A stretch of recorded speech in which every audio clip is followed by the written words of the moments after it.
स्वागत है आप सभी का चौधरी आईएएस एकेडमी प्लेटफॉर्म पर। आशा करती हूँ कि आप और आपकी फैमिली में सभी अच्छे होंगे।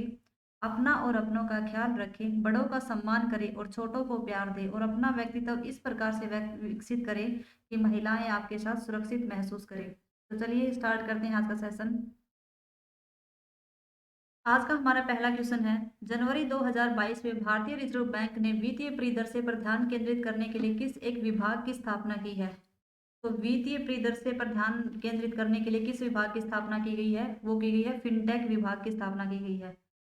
वित्तीय समावेशन को बढ़ाने के लिए किया गया है ये। और वित्तीय समावेशन की जो सबसे बड़ी योजना है वो है जन धन योजना, जो कि 28 अगस्त 2014 को शुरू की गई थी। आरबीआई का लोगो क्या है? वो है बंगाल रॉयल टाइगर और पाम ट्री। इसकी स्थापना कब हुई थी? 1 अप्रैल 1935 को। और राष्ट्रीयकरण कब हुआ था? 1 जनवरी 1949 को। तो ये आपको ये भी ध्यान रखना है। तो वित्तीय परिदृश्य पर ध्यान केंद्रित करने के लिए फिनटेक विभाग की स्थापना की गई है। नेक्स्ट क्वेश्चन है हमारा, 10 से 16 जनवरी 2022 तक किस राज्य में गंगा सागर मेले का आयोजन किया जा रहा है? गंगा सागर मेले का आयोजन जो वो 10 जनवरी से 16 जनवरी तक किया जाएगा।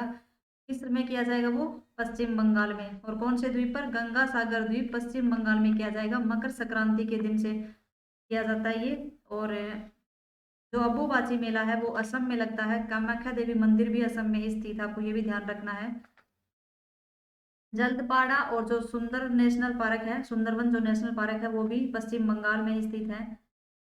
तो आपको ये भी ध्यान रखना है। ऑपरेशन जो माई सहेली है वो दक्षिण पूर्वी रेलवे द्वारा शुरू किया गया था, उसका भी हेडक्वार्टर वेस्ट बंगाल में ही स्थित। तो इसका आंसर होगा Paschim Bengal. Answer is D.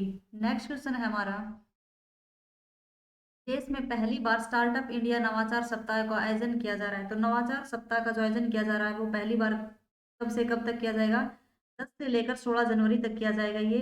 इसका जो उद्देश्य है वो क्या है? जो निवेशक हैं या बैंक हैं या जो स्टार्टअप हैं छोटे, उनको एक ही मंच पे लाना है। और ये किसके द्वारा शुरू किया गया है? पीयूष गोयल जो कि हमारे उद्योग व वाणिज्य मंत्री हैं, उनके द्वारा शुरू किया गया है। स्टार्टअप को बढ़ावा देने के लिए एक और पोर्टल भी है, समृद्ध पोर्टल है, जो कि इलेक्ट्रॉनिक्स मंत्रालय द्वारा ही शुरू किया गया है। यूनिकॉर्न के मामले में भारत कौन से स्थान पर है? तो सबसे पहले यूनिकॉर्न होता क्या है? जो बड़े बड़े जो स्टार्टअप होते हैं उनको यूनिकॉर्न बोला जाता है। तो यूनिकॉर्न के मामले में भारत जो है वो तीसरे नंबर पे है। पहले नंबर पे है यूएसए, दूसरे पे चाइना एंड तीसरे पे है इंडिया। तो इसका आंसर होगा 10 जनवरी से लेकर 16 जनवरी के बीच। Answer is C. Next question है हमारा, जनवरी 2022 में किस देश में कोरोना वायरस के नए संस्करण डेल्टा क्रोन की पहचान की गई है? तो डेल्टा क्रोन की जो पहचान की गई है वो किस में की गई है? वो की गई है साइप्रस में। डेल्टा और ओमिक्रॉन दोनों से मिलकर बना ये नया वायरस है। ओमिक्रॉन की पहचान कहाँ हुई थी? वो हुई थी साउथ अफ्रीका में। और म्यूकर माइकोसिस क्या होता है? जो कि अभी अभी न्यूज में भी आया रहता है कि म्यूकर माइकोसिस का मतलब होता है ब्लैक फंगस, जो कि आंखों को प्रभावित करती है। और व्हाइट फंगस किसे बोलते हैं? कैंडिडोसिस को। तो आपको ये दोनों नाम याद रखने हैं। म्यूकर माइकोसिस होता है ब्लैक फंगस और व्हाइट फंगस होता है कैंडिडोसिस। नेक्स्ट क्वेश्चन है हमारा, आईपीएल 2022 और 23 के लिए कौन सी कंपनी टाइटल स्पॉन्सर होगी?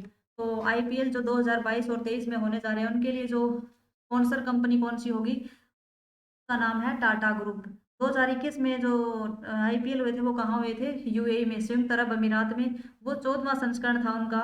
और वीवो उसमें जो है वो स्पॉन्सर कंपनी थी, उसको हटा दिया गया है। अब 2022 और 23 में टाटा ग्रुप को स्पॉन्सर कंपनी के रूप में लिया गया है। और 2020 में कौन सी थी? ड्रीम 11। और इसमें विजेता कौन है? जो चेन्नई सुपर किंग्स है वो विजेता है। सबसे महंगा जो खिलाड़ी था वो कौन था? क्रिस मॉरिस था। और क्रिस मॉरिस को किसने खरीदा? राजस्थान रॉयल्स ने खरीदा है। जो ऑरेंज कैप है और जो पर्पल कैप है वो किसने जीती है? तो ऑरेंज कैप जो है ऋतुराज गायकवाड़ ने और पर्पल कैप जो वो हर्षद पटेल ने। तो आपको ये भी ध्यान रखना है। तो 2022 और 23 के लिए कौन सी कंपनी टाइटल स्पॉन्सर होगी? टाटा ग्रुप। नेक्स्ट क्वेश्चन है हमारा, 10 जनवरी 2022 को इंडिया स्किल्स 2021 नेशनल्स प्रतियोगिता में कौन सा राज्य शीर्ष पर रहा है? तो कौन सा राज्य शीर्ष पर रहा है? वो रहा है उड़ीसा। इंडिया स्किल्स 2021 में जो नेशनल प्रतियोगिता है जिसमें पहले स्थान पर किसने स्थान हासिल किया है? वो है उड़ीसा ने। नेक्स्ट क्वेश्चन है हमारा, 11 जनवरी 2022 को किस भारतीय नौसेना युद्ध पोत पर ब्रह्मोस सुपरसोनिक क्रूज मिसाइल के उन्नत संस्करण का सफलतापूर्वक प्रशिक्षण किया गया है? तो उसको किसका किया गया है? INS विशाखापट्टनम का। इसका क्या है, INS विशाखापट्टनम का, जो कि DRDO के द्वारा इसका प्रशिक्षण किया गया है। और ये सुपरसोनिक क्रूज मिसाइल है। सुपरसोनिक क्रूज मिसाइल का मतलब होता है दागो और भूल जाओ। 2.3 मैक इसकी ध्वनि है स्पीड की। और जो निर्भय मिसाइल है उसका है सब सोनिक क्रूज मिसाइल होती है। ब्रह्मोस मिसाइल होती है सुपर सोनिक क्रूज मिसाइल। लेकिन जो निर्भय मिसाइल है वह है सब सोनिक क्रूज मिसाइल।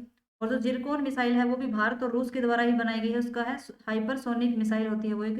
तो आपको ये भी ध्यान रखना है कि ब्रह्मोस जो है वो भारत और रूस के द्वारा बनाई गई है, और INS विशाखापट्टनम इसका सफल प्रशिक्षण DRDO के द्वारा किया जा रहा है। नेक्स्ट क्वेश्चन है हमारा, हाल ही में चर्चा में रहा Darvaza gas crater gateway to hell नरक का द्वार किस देश में स्थित है? किस में स्थित है वो? तो आंसर इज तुर्कमेनिस्तान में स्थित है। नरक का द्वार या गैस जो क्रिएटर है वो कहाँ स्थित है? तुर्कमेनिस्तान में। और तुर्कमेनिस्तान की राजधानी कौन सी है? अशगाबाद। और गैस क्रिएटर या नरक के द्वार को क्या बोला जाता है? कराकुम रेगिस्तान की चमक बोला जाता है। इसको बंद करने का निर्णय लिया गया है अब। तुर्कमेनिस्तान ही एक ऐसा है जो कि संघाई सहयोग संगठन में शामिल ही है। बाकी जो है वो 4 मध्य एशियाई देश उसमें शामिल है, तो आपको ये भी ध्यान रखना है। नेक्स्ट क्वेश्चन है हमारा, चेन्नई अंतर्राष्ट्रीय हवाई अड्डा को वर्ष 2021 के लिए ऑन टाइम परफॉर्मेंस के लिए कौन सा स्थान दिया गया है?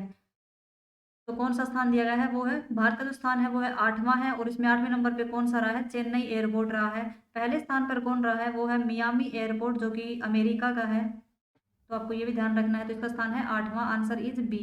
नेक्स्ट क्वेश्चन है हमारा, पुरुष एकल टेनिस खिताब जीता है। तो पुरुष एकल टेनिस खिताब किसने जीता है? वो जीता है राफेल नडाल ने। तो आपको ये ध्यान रखना है कि किसने जीता है? राफेल नडाल ने जीता है, जो कि स्पेन के खिलाड़ी हैं। और महिला में किसने जीता है? जिमोना हालेप ने जीता है। ये भी आपको ध्यान रखना है। जो अमेरिकन ओपन 2021 हुए थे उसमें पुरुष में किसने जीता था? डेनियल मेदवेदेव ने जीता था। महिला में अम्मा रदुकान ने जीता था। तो ये आपको ये अम्मा रदुकान ने, जो कि ब्रिटेन की खिलाड़ी है, आप ये ध्यान रखना है आपको। तो पुरुष एकल टेनिस खिताब किसने जीता है? ये सॉरी राफेल नडाल ने। Thank you. आज के लिए इतना ही काफ़ी। आशा करती हूँ कि आज का सेशन आप लोगों को पसंद आएगा। पसंद आया तो लाइक शेयर एंड सब्सक्राइब करें और अपने दोस्तों के साथ शेयर करें। धन्यवाद।